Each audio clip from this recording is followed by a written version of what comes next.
अपनी चालबाजी के लिए दुनिया में मशहूर अमेरिकी राष्ट्रपति ट्रंप ने एक और बड़ा खेल कर दिया है। इधर मिडिल ईस्ट में अमेरिका, इजराइल, ईरान जंग जारी है। दूसरी तरफ ट्रंप ने ग्लोबल इकोनॉमी में एक और बड़ा धमाका कर दिया है। ट्रंप प्रशासन ने भारत और चीन समेत दुनिया की 16 बड़ी अर्थव्यवस्थाओं के खिलाफ एक नई ट्रेड वॉर का बिगुल फूंक दिया है।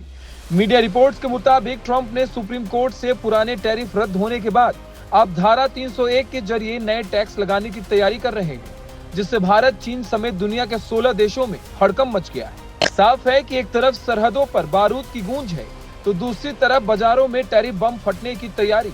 अमेरिकी राष्ट्रपति डोनाल्ड ट्रंप ने एक बार फिर साबित कर दिया है कि उनके लिए अमेरिकी फर्स्ट की नीति सर्वोपरि है। ट्रंप प्रशासन ने भारत, चीन, यूरोपीय संघ और मैक्सिको समेत 16 देशों के खिलाफ एक नई और बड़ी व्यापारिक जांच शुरू कर दी है।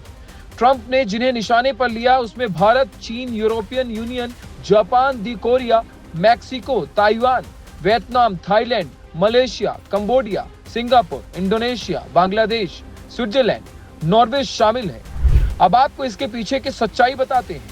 दरअसल अमेरिकी प्रशासन ने ये जांच 1974 के ट्रेड एक्ट की धारा 301 के तहत की जा रही है। अमेरिका का आरोप है कि ये देश अपनी घरेलू जरूरत से कहीं ज्यादा उत्पादन कर रहे हैं। अमेरिकी व्यापार प्रतिनिधि जेमिसन ग्रीर का कहना है कि जब ये देश अपनी खपत से ज्यादा सामान बनाते हैं तो उसे अमेरिकी बाजारों में कम कीमतों पर डंप कर दिया जाता है। इससे अमेरिकी कंपनियों और वहां के मजदूरों के रोजगार को भारी नुकसान हो रहा है। अब इसे दूसरे तरीके से समझिए। अगर किसी देश में मांग 20 जूतों की है, लेकिन वहां की सरकार सब्सिडी देकर 100 जूते बनवा रही है, तो बचे हुए 80 जूते सस्ते दाम पर अमेरिका भेजे जाते हैं। ट्रंप इसे अनुचित व्यापार व्यवहार मानते हैं और अब इसी की बारीकी से जांच होगी। हैरानी की बात यह है कि यह जांच ऐसे समय में आई है जब हाल ही में भारत और अमेरिका के बीच एक ऐतिहासिक व्यापार समझौता हुआ था। उस डील के तहत अमेरिका ने भारत पर टैरिफ 50% से घटाकर 18% करने का वादा किया था, जिसके बदले भारत ने रूस से तेल खरीद कम करने का आश्वासन दिया था। लेकिन नई जांच के बाद आशंका है कि साल गर्मियों तक भारतीय सामानों पर फिर से टैक्स की मार पड़ सकती है।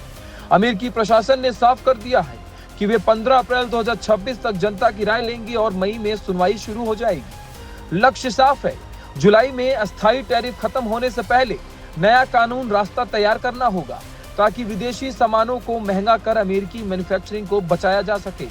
अब पूरी दुनिया की नजरें पेरिस में होने वाली ट्रेड टॉक और वॉशिंगटन की इस जांच पर टिकी है।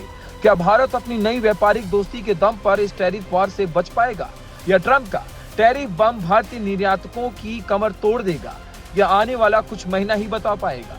तो साफ है कि ट्रंप प्रशासन झुकने की मूड में नहीं है। अदालत से झटका लगने के बाद उन्होंने कानून की किताबों से वो रास्ता निकाल लिया है जो सीधे तौर पर विदेशी आयात को महंगा कर देगा।